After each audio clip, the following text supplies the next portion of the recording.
And the final item to finish off the episode, Radio Free Friday show from Radio Free UK. Friday show from Radio Free UK. Alan Taylor Shearer, so we have chapter of our audiobook, Paul Joel of InfoWars, and Stefan Molyneux's Propaganda, Free Domain Radio. This is chapter 3. As with all our pieces, you can click through to see the original item. And if you like what you see, you may like to subscribe to them directly. And here they discuss how the Remain campaign are exploiting Joe Cox's murder. Hi everybody, Stefan Molyneux from Free Domain Radio, back with a good friend Paul Joseph Watson, the editor-at-large of InfoWars.com. Find him on YouTube at youtube.com/PrisonPlanetLive. Paul, how are you doing, my friend? Good to be back, Stefan. Okay, today I'll just let you step the audience, the listeners, through what the hell is going on in England today. Well, this is amazing. Absolutely shocking development. We had a pro-Remain Labour MP called Jo Cox, a mother of 3, who was tragically murdered. She was attacked, she was stabbed, she was shot in northern England. Of course, she's been a prominent campaigner for the Vote Remain campaign. Tragic incident within minutes. And then before she was even dead, the Vote Remain supporters were on Twitter. They were in the media exploiting this for political grist. Now let's try and unpack it.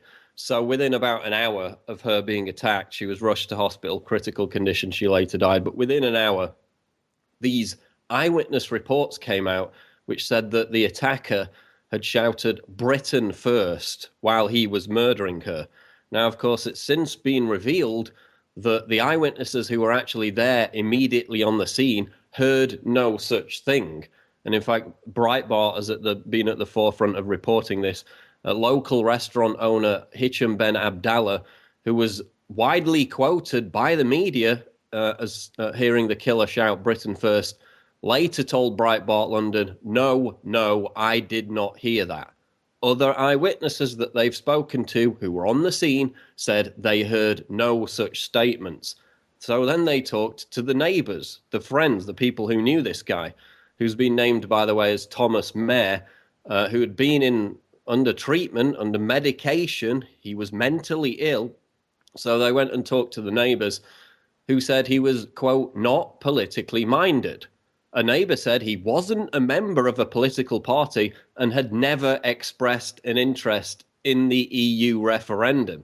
Here's a quote from one of the neighbours, quote, "I don't think he belonged to any political party, and I never heard him express any views about Europe or anything like that."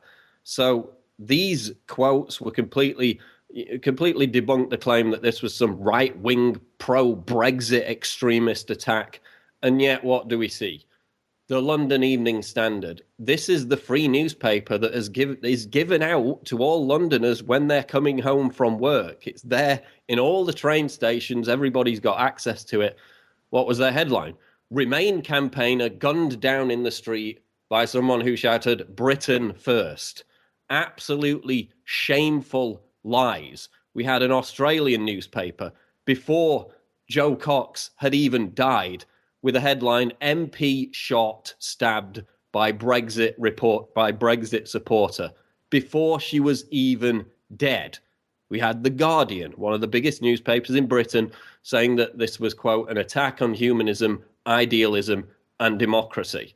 Again, this was a mentally ill loner on medication who had no political beliefs or motive whatsoever. And yet across the board, within minutes, within hours, they were exploiting this to demonize Brexit.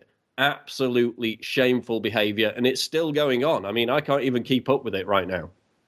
Well, and there does seem to be significant reports that she wasn't even targeted, that this man was having some kind of fight with someone else, and she tried to intervene or tried to get herself involved, and then she was attacked after she tried to intervene in a fight. And that's not been perfectly confirmed, but there's a lot of reports out that in which case, it wasn't even like the guy came to shoot her. She just got in his way while he was having some altercation. He's on psychotropics. He's crazy. He's got a gun, which, I'm pretty sure it was a gun-free planet as far as England goes. So he's got a gun. He's got a foot-long knife. He's crazy. He exploded in violence.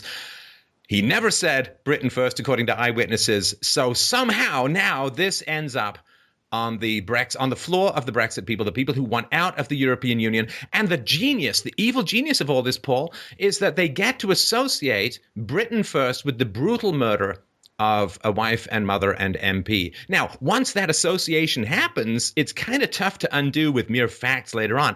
This is not how you have political debates. This is how you train chickens not to peck at something by giving them electrical shocks. This is a base lizard of the brain attempt to rewire with negative associations the Brexit campaign, and it is really unbelievably appalling, and it's a hideous exploitation of a senseless murder for the sake of political gain, and should just be repulsive to anyone with half a shred of conscience. Well, exactly. And for people who don't know, Britain First is a minor political party in Britain, obviously very right-wing, very anti-immigration. They go out to these Muslim areas, they have these confrontations, but so far completely non-violent. I mean, those people are getting arrested all the time simply for holding events in Muslim areas of London. But as you said, we have to realize and remember that some people are incredibly stupid, and they will believe and remember only the first thing they hear. And when it's splashed on all the major newspapers as they're going home from work and reading these free newspapers that a Brexit supporter brutally murdered a Vote Remain MP, that's what they're going to remember, even if they have to print retractions. And by the way, a lot of these people are now deleting all their tweets, panicking. But that's what they'll remember, the initial narrative. That's what the left is relying on, the stupidity of people. And, this is the same left that after every single Islamist terror attack immediately screeches, not all Muslims. Yet all of them immediately exploited this death and blamed it on Vote Leave supporters by characterizing them as extremists. So again, breaking their own rules. And I mean, we can go on, the IMF's Christine Lagarde, who is obviously an ultimate establishment insider, pro-EU, she was asked a question about Brexit. She responded, quote, "I'm not going to address your question about Brexit out of respect for Joe Cox." So you immediately see that intersection. Merely asking a question about Brexit now is shameful. It's callous. It's insulting to the victim. So they're getting so much political grist out of this. We need to now get on the offensive, and hopefully, it will backfire. It already has. But again, people only see the initial narrative. They don't see the retraction afterwards. Well, there's that old saying that says that a lie can go twice around the world while the truth is still getting its boots on. And I'm just wondering, it seems to me, it's such an unsubstantiated rumor, such as the man shouted Britain first. Where the hell are the journalistic ethics that you need to get some confirmation? When the person quoted as the witness repudiates what the media is quoting, where the hell are the standards? Where the hell are the editors saying, no, we've got to confirm this. This is irresponsible. Well, I mean, it's what do you expect from the mainstream media? Maybe I'm wildly optimistic, but it's like, aren't there any gatekeepers? Normally, they're a little more subtle than this. They're complete slimeballs. I mean, they may dig up some old Facebook post later on and claim that he was behind it. Because, I've predicted something like this all along. I mean, Charlie Skelton, the Guardian contributor, he predicted at the end of May a big security terror scare right before Brexit that they would then exploit. So this is not over. They may massage the story. They may dig up some old post. But, I mean, the frothing reaction, I'll give you another example. Alain Juppé, the left-wing French presidential candidate, tweeted that Joe Cox was, quote, shamefully murdered because of her beliefs. The European Union Commissioner for Migration, Dimitris Avramopoulos, tweeted that she was, quote, murdered for her dedication to European democracy and humanity. When all the facts show that this was a mentally ill person, he was hopped up on psychotropics, as he said, probably involved in an altercation with someone else. And again, didn't even say anything political, didn't even believe anything political, according to the people who knew him, according to the eyewitnesses. Yet this has been exploited for political grist by the politicians, by the media. It's absolutely shameful, but I fully expected it. Well, this Reichstag stuff is fairly common, especially when the side appears to be losing. And it doesn't strike me as coincidental, Paul, let me know what you think, that this comes right on the heels of the Orlando massacre. Now, the Orlando massacre and its challenging questions raised about vetting processes, about immigration and compatibilities of cultures, the fact that it comes right on the heels of this would seem to me a kind of leftist pushback against a basic set of events in America that has not exactly helped the Remain campaign. No, precisely. And I mean, you did the interview with Mike Cernovich where he pointed out almost certainly there were other shooters, but of course, if there are other Islamist shooters helping him out, that shifts the narrative from gun control over to radical Islam. That's why they don't want that information coming out. But I mean, with Brexit, you've seen the polls. I mean, since I appeared on your show a couple of weeks ago, they've all shifted towards Leave. The latest one today has Vote Leave 6 points ahead. So they're gradually creeping up to that 10-point threshold, which they probably need because people are psychologically averse to vote for change. So the establishment is completely panicking. We had the incident yesterday with Nigel Farage and Bob Geldof sailing down the River Thames with the champagne socialist and millionaire Bob Geldof leering, lecturing, hand gesturing, swearing at poor fishermen whose livelihoods have been devastated because of EU policies. You have him there. You have people on his boat who are Vote Remain supporters. Even they were disgusted. They left the boat because of his outrageous behaviour.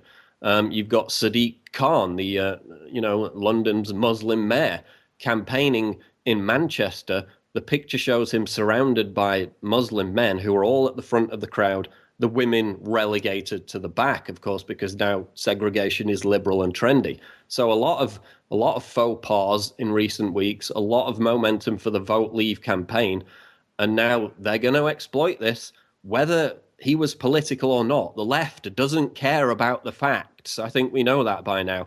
They're going to exploit this to its ultimate degree to try and demonize Vote Leave because Project Fear, Project Scaremongering is all they've got. And dear God above, Paul, I hope that this is a blowback situation for them, just in terms of the perception that this is the depths to which they are willing to stoop to alarm, to scare. This is the desperation, the not an argument, the ultimate not an argument situation where the woman has had bullets pumped into her. She's been stabbed repeatedly. She's dying, and they're climbing all over her body like ants just to get their own political view across. This should be enough for people to recoil from this entire narrative and run as fast as they can in the other direction. They're vampiric ghouls of monstrous propagandizing. Well, exactly. And I mean, I received tweets from people saying, how dare you even tweet about this? How dare you even talk about it? This is a complete lack of respect for the victims.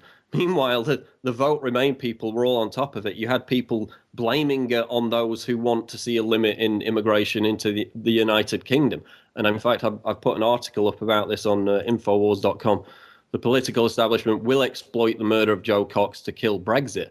And, you know, I feature some of the tweets. You had an individual called Aaron Lee, quite a prominent person, quote, "These Brexit hardliners are getting out of control. My thoughts go out to Joe Cox's family and friends." So again, they could exploit it for their political grist, but if we even dare comment on it, we're Satan incarnate.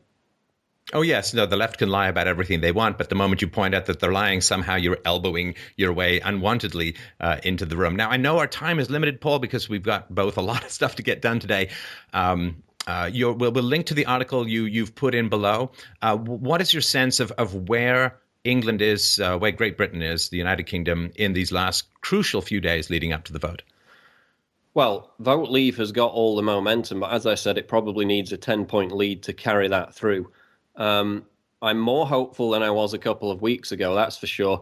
What's even more concerning, though, is the Financial Times put out an article yesterday which said that even if the British people vote to leave the European Union, the Parliament might not recognise it because according to the terms of the referendum, they're not legally bound to carry it through.